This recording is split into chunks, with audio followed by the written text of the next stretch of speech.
Hi guys, welcome back to a brand new video, and today I'm going to be doing my updated Senate map. I haven't done one recently, so without further ado, let's get right into it. We're going to start on the East Coast and go to the West Coast and fill out all of these states and to see which way they would go in the 2020 Senate race.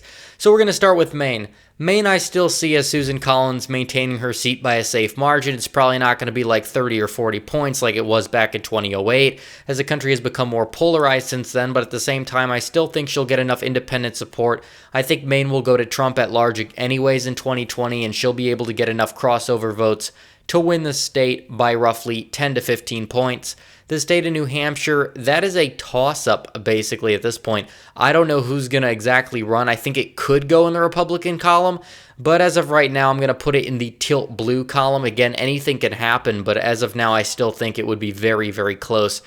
Either way, because I think Republicans are going to field a good candidate, and I think Trump will win New Hampshire by the end of the day. But at the same time, I still think New Hampshire's Senate race, as of right now, has more of a 50-50 chance of staying with the Democrat Party, but that's for it right now. Massachusetts and Rhode Island, they're going to be safe blue, as well as New Jersey and the state of Delaware. So for that, Democrats already are at 40 seats. Republicans have to defend more seats, but a lot of these seats are probably going to stay in their column.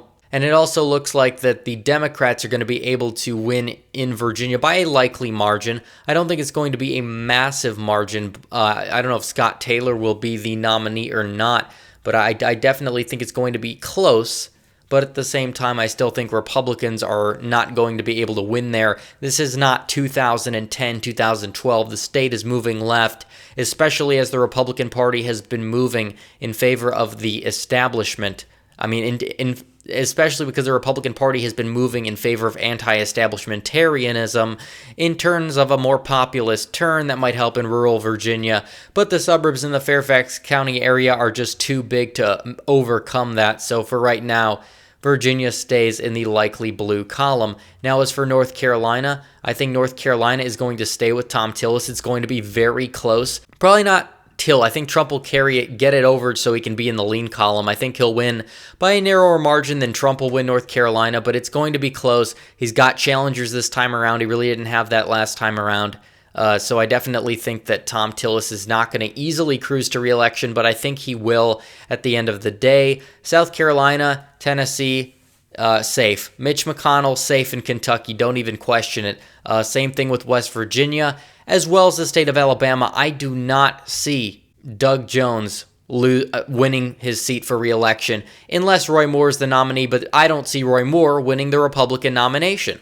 So Alabama, Mississippi, Louisiana, Arkansas, all safe red. As for Georgia, it's got a special election now. I think that the special election one might see a more high-profile Democrat candidate, but I think the Republican will still win. But I think David Perdue's going to win his seat by a likely margin. Outside of Stacey Abrams, I really don't know any high-profile Democrat challengers in the state of Georgia, and I think it would backfire if Democrats spent too much money there to lose, kind of like what they did in Texas in 2018. So I think that both of those are going to stay with the Republican Party, maybe narrower than in past Georgian elections, but as for right now, I think they stay. I see the state of Oklahoma being red, of course, and Kansas. Even with Kobach, I think it'll still end up being safe, but again, I don't think I don't believe Kobach is going to be the nominee. Maybe Collier is going to be the nominee. I just don't see Kobach being it for the moment. Nebraska, South Dakota are going to all be in the safe column. Because Hickenlooper's running in Colorado, I see that in the likely blue column, unfortunately. At least of right now, it could change, but I think Republicans better focus their energy elsewhere, like Iowa. I don't think Iowa is going to be much contested. I think it's going to be a likely margin, but I don't think that Ernst has any real shot at losing the state. Republicans also going to win Wyoming and Idaho safe, as well as Alaska. In the state of Illinois, Democrats will win it safe.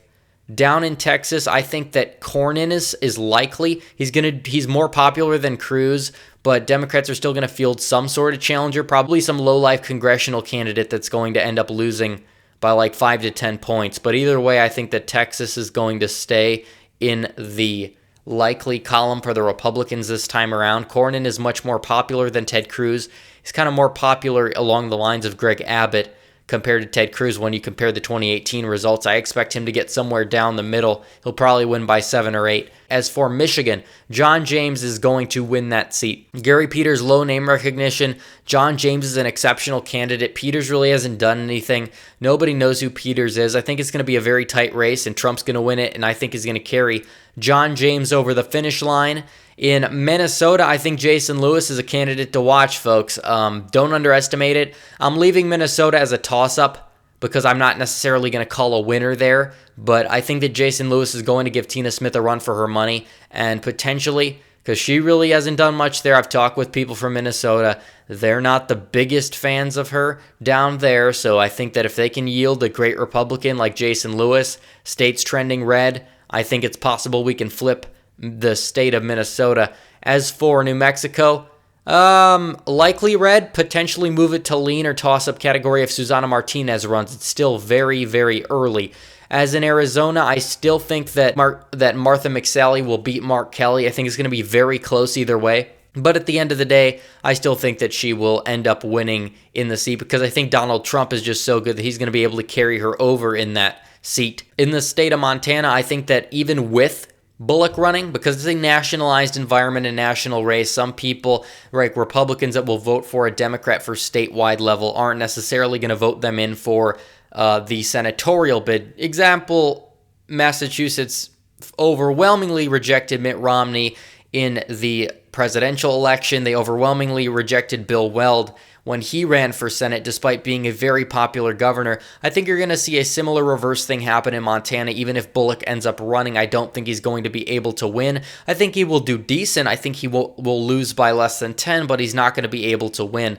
As in Oregon, I think it will be likely. I think Newt Bueller is going to give Murkey a run for his money. I assume Bueller's going to run, but I don't think Newt's going to be able to pull it off. So it's 45-54. We haven't filled out Minnesota. I'm going to give it to the Republicans just because. Jason Lewis, I'm telling you guys, believe me, keep watch. New Hampshire could flip too. Don't underestimate New Hampshire flipping, folks, either. It's very possible it can happen. I think Republicans gain 2 seats. I think they're going to trade. I think they will trade Colorado, Alabama. They'll pick up Michigan. They'll pick up another one, whether it's Minnesota, whether it's New Hampshire. Folks, you're going to see it happen. Trump is going to probably end up being reelected anyways. That's going to push the Senate further in the Republicans' column, especially as it's definitely going to help the Republicans in the future in terms of the Senate races. As the country becomes more polarized, the amount of seats on each side and the amount of red states is going to increase, especially in the Rust Belt. So think that the Senate is going to overwhelmingly favor Republicans in the next 10 to 15 years. You're going to have to see, but this is just one step into that direction. Republicans are going to win the Senate. They're going to win 2 seats net gain, 55-45. All right, guys, thanks for watching. Please like this video, please comment down below, and please hit that big red button to subscribe to this channel so we can get to 10,000. And also, guys, let's pass this clown Tom Steyer, who thinks that he can run for president with his own money and win. We're going to have to beat him in subscribers next. He's the next candidate. He only has we only have 196 less subs than him, so subscribe to the channel and turn the bell on for notifications so you never miss another video. And thanks everybody for watching, guys. Red Eagle out.